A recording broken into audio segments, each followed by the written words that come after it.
During World War II, a German fighter pilot found himself in a dilemma when he came upon a damaged American bomber. What would you do if you were faced with a similar choice? Would you follow your orders or follow your conscience? To fully understand the gravity of this incident, it's important to know a bit about the larger context of World War II. The aftermath of World War I left Europe in turmoil. The victors, including Britain, France, and the United States, emerged from the conflict with their power and influence greatly increased. However, the once mighty Central Powers, Germany, Austria-Hungary, and the Ottoman Empire, were left reeling from the devastation of war. The map of Europe was redrawn, and new nations were born out of the ruins of empires. It was a time of great change, with far-reaching consequences. Meanwhile, the Bolshevik uprising in 1917 birthed the Soviet Union, further altering the power dynamics. Just as the dust settled, the League of Nations emerged as a beacon of hope. Conceived in 1920 at the Paris Peace Conference, it vowed to prevent future wars. It aimed to foster cooperation and collective security between nations and prevent conflicts through negotiation and arbitration.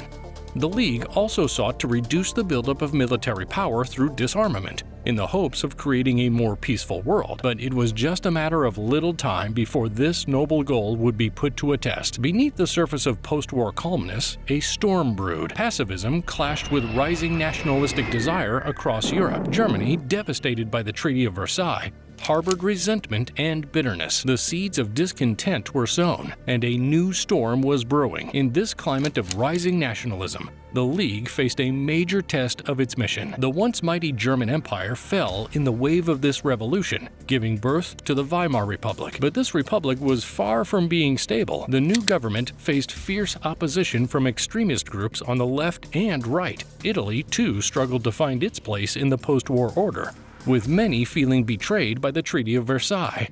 These internal struggles would eventually lead to the rise of fascism and, ultimately, World War II. As the 1920s gradually unfolded, Benito Mussolini's fascist movement seized the spotlight in Italy, wielding a totalitarian agenda. Democracy crumbled in the face of a nationalist force, as Mussolini envisioned a grand resurgence that centered around the birth of a new Roman Empire. But what was taking place in Italy wasn't as intense as what was unfolding in Germany. After the unsuccessful attempt to overthrow the German government in 1923, Adolf Hitler became Chancellor in 1933 through the appointment of Paul von Hindenburg and the Reichstag. After Hindenburg died in 1934, Hitler quickly declared himself Führer, abolishing democracy and initiating a racially motivated world order revision.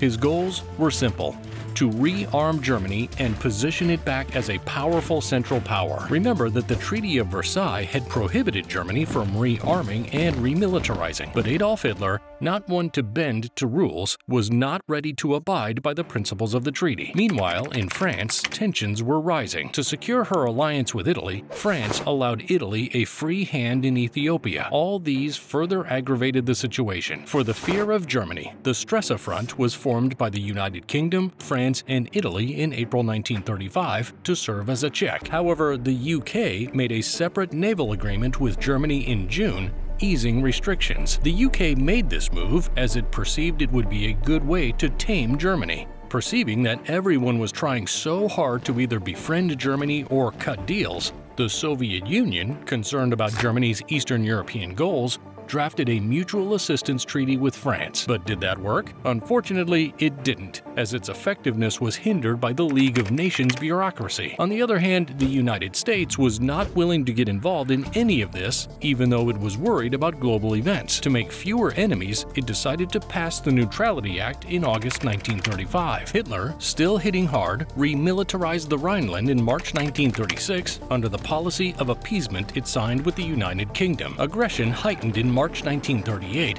when Hitler annexed Austria and was met with minimal opposition. Encouraged, Hitler pushed forward to reclaim German claims on the Sudetenland, and this gave birth to the Munich Agreement in 1938, where the UK and France conceded territory against Czechoslovakia's wishes. Subsequently, Germany and Italy coerced Czechoslovakia into letting go of more territory to Hungary, and Poland annexed part of Czechoslovakia. As if that weren't enough, in March 1939, Germany invaded the rest of Czechoslovakia, splitting it into the Protectorate of Bohemia and Moravia and a pro-German client state, the Slovak Republic. Sensing the next country Hitler was going to target, the UK and France pledged support for Polish independence in case Germany tried anything funny, extending the same guarantee to Romania and Greece after Italy conquered Albania in April 1939. Recognizing that the big players were teaming up against them, Germany and Italy formalized their alliance with the Pact of Steel. As the tension thickened, Hitler pointed accusatory fingers at the United Kingdom and Poland, accusing them of encirclement. The next thing Hitler did was to renounce the agreements it had with the United Kingdom. And here the stage was set for a serious showdown. The Soviet Union, out of fear and confusion, decided to do what it thought was right by signing a non-aggression pact with Germany, throwing a shadow over the already fragile situation. What followed next was what the United Kingdom was trying to avoid. Germany's troops massed against the Polish border, and the Soviet pact cast a chilling veil. Hitler's order to attack Poland shocked everyone, but something happened. With the United Kingdom forging a mutual assistance pact with Poland, Italy, instead of supporting Germany, declared neutrality, and Hitler had no choice but to pause.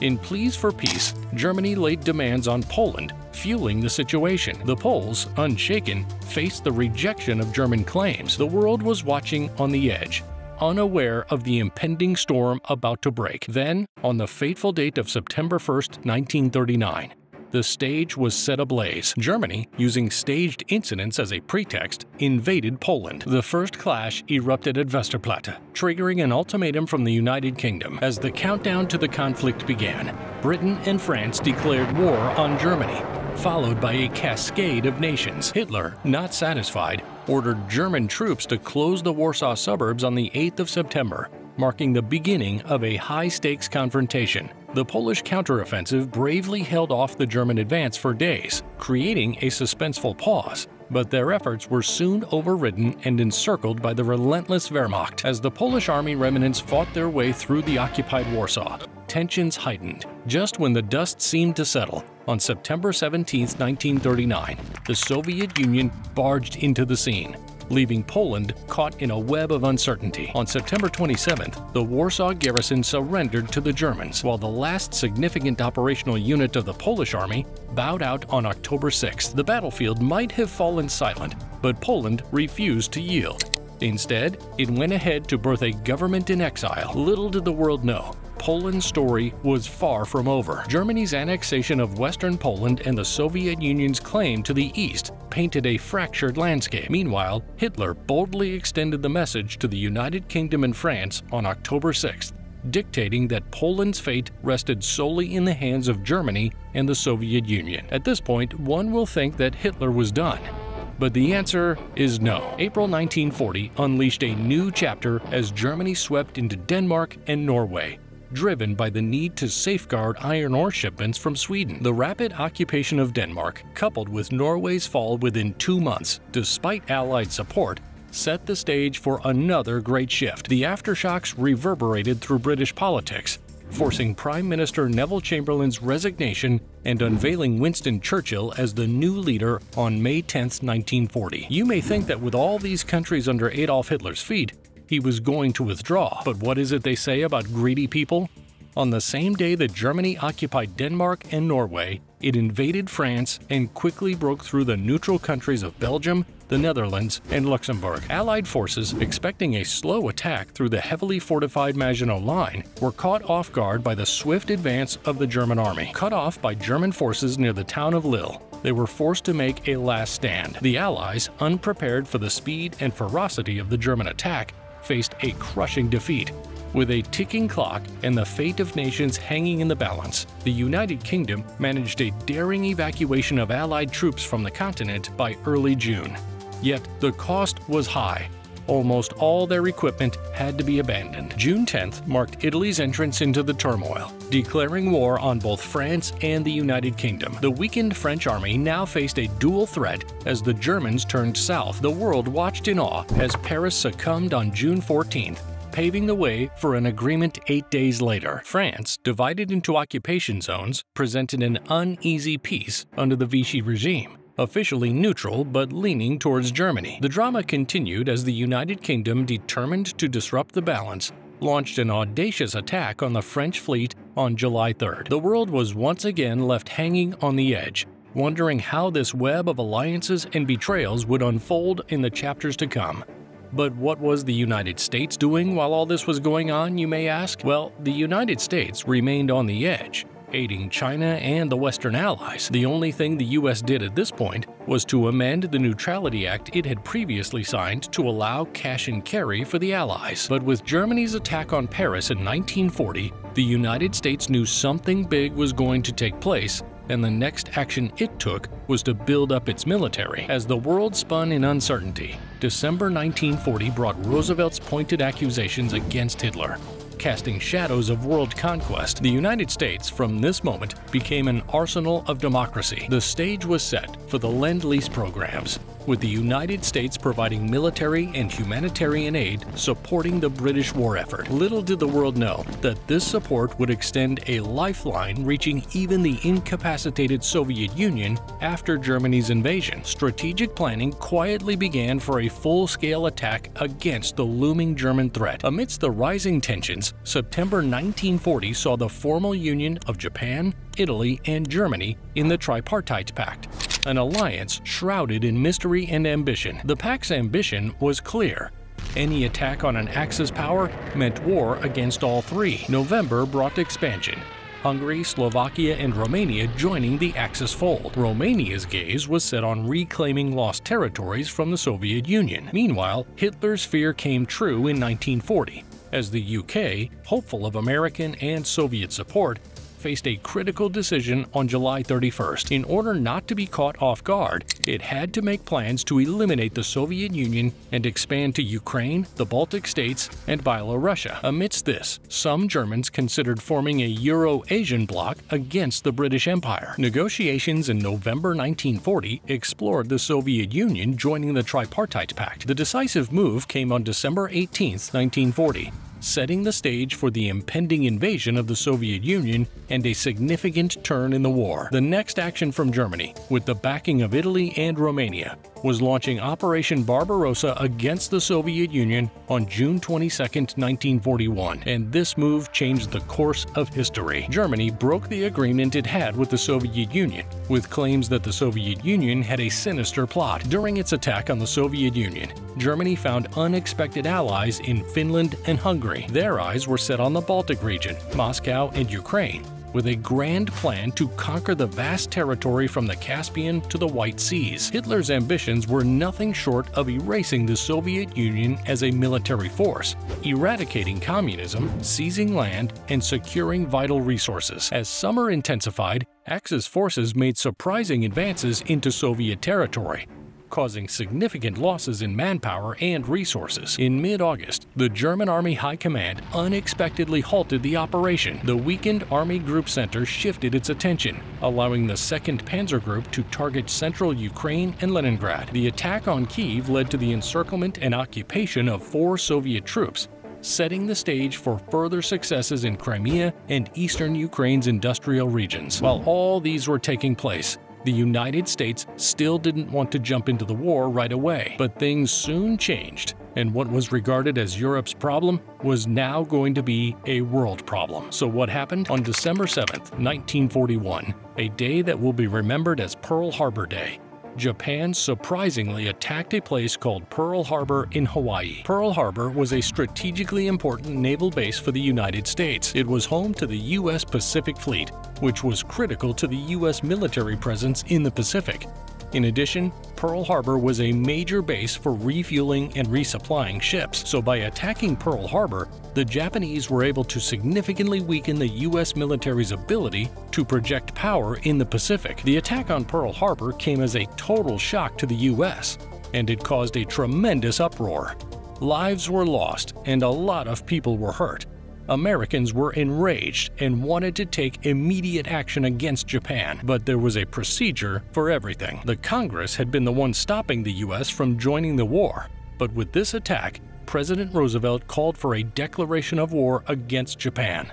and the U.S. Congress quickly approved it. Within hours of approval from the Congress, the U.S. officially entered World War II. The first thing the United States did after the attack on Pearl Harbor was to mobilize. The U.S. Pacific Fleet was badly damaged, but it was quickly rebuilt. The U.S. also began a massive shipbuilding program to replace its lost ships. In the months that followed, the U.S. and its allies began to turn the tide of the war in the Pacific. Battles like the Battle of Midway and the Guadalcanal Campaign marked key turning points in the Pacific theater.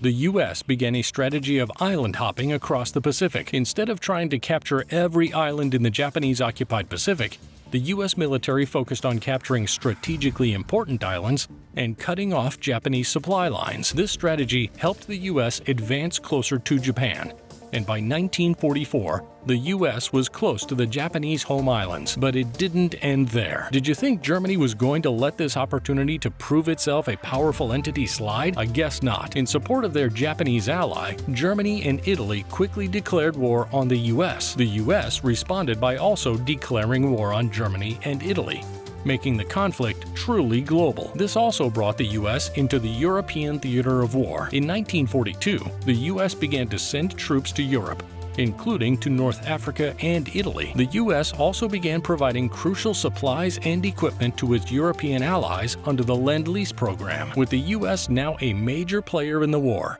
Allied strategy began to shift. In 1943, the Allies decided to focus on the defeat of Germany before Japan. The US and its allies began to focus their efforts on opening a second front in Europe, which would take pressure off the Soviet Union, which was facing the brunt of the German military. On October 14, 1943, high above Nazi Germany, a fierce weaponry exchange unfolded between the U.S. 8th Air Force and the formidable German Luftwaffe. The U.S. Army Air Force launched a mission to bomb the ball bearing factories in Schweinfurt, Germany. The ball bearings were vital for the production of weapons and vehicles for the German war effort. The first raid on August 1943 had cost the U.S. Army Air Force many aircraft. A second raid in October was launched to further reduce the production of ball bearings, despite the losses from the previous attack. But would the second mission fare any better than the first? After the first Schweinfurt mission, the U.S. Air Force regrouped and refined its strategy. The next time the bombers returned to Schweinfurt, they were better prepared, with improved tactics and fighter support. But even with these improvements, the mission was a close call. The bombers faced fierce resistance from German defenses and suffered heavy losses. In the end, the mission was a success, but at a great cost. Sadly, the outcome of the flight was a loss of 26% of the 291 B-17 flying fortresses sent out for the mission. The toll extended beyond machinery, with 650 men, 22% of bomber crews, disappearing into the grim of the war. Even the American official history of the Army Air Forces reported that the losses were so staggering that the 8th Air Force temporarily surrendered air superiority over Germany, delaying their return to the target for a daunting 4 months. 4 months later, on December 20, 1943 precisely, the ye olde pub crew embarked on their maiden mission, directing their efforts towards crippling the Focke-Wulf 190 aircraft production facility in Bremen. Pre-mission briefings forewarned the 527th BS men of the daunting prospect of confronting hundreds of German fighters, with Bremen fortified by over 250 flak guns. Assigned to the dangerous Purple Heart corner on the edge of the formation, Brown's crew faced additional risks.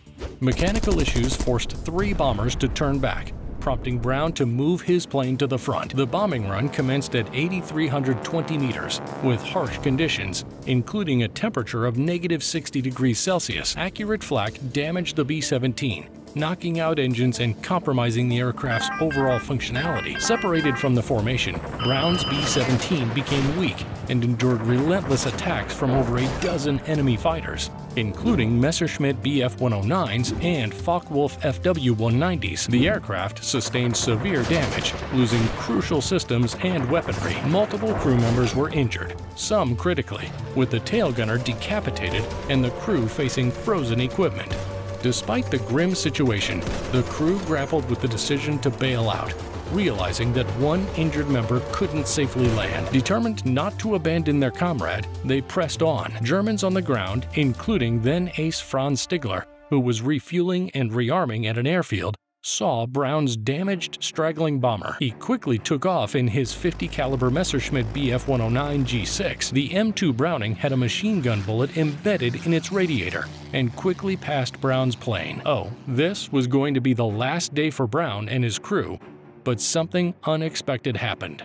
Through openings torn in the harmed aircraft's airframe by fire and automatic rifle discharge, Stigler had the opportunity to see the harmed and vulnerable group. What he did next left the American pilot shocked. Instead of firing the down bomber of the enemy, Stigler came muttering what Brown couldn't grasp. Brown, on the other hand, had so much running through his mind that he couldn't tell why the German was taking so long to act. Stigler revealed later that at that point, he remembered what one of his chiefs from JG-27, Gustav Rodel, during his time battling in North Africa told him, "On the off chance that I at any point see or know about you taking shots at a man in a parachute, I will shoot you myself." Stigler said as long as he was concerned, it was very much like they were in a parachute. He saw them, and he was unable to destroy them. 2 times, Stigler attempted to convince Brown to set down his plane at a German runway and give up, or redirect to local impartial Sweden, where he and his team would get clinical treatment and be interned until the end of the conflict. Anyway, Brown and the team of the B-17 didn't have the slightest idea about the thing Stigler was attempting to mouth and signal to them, thus flew on. Stigler then flew close to Brown's plane in close development on the aircraft's portside wing, with the goal that the German enemy airplane units wouldn't target it, and accompanied the harmed B-17 across the coast until they arrived at untamed water. Brown, still uncertain of Stigler's aims,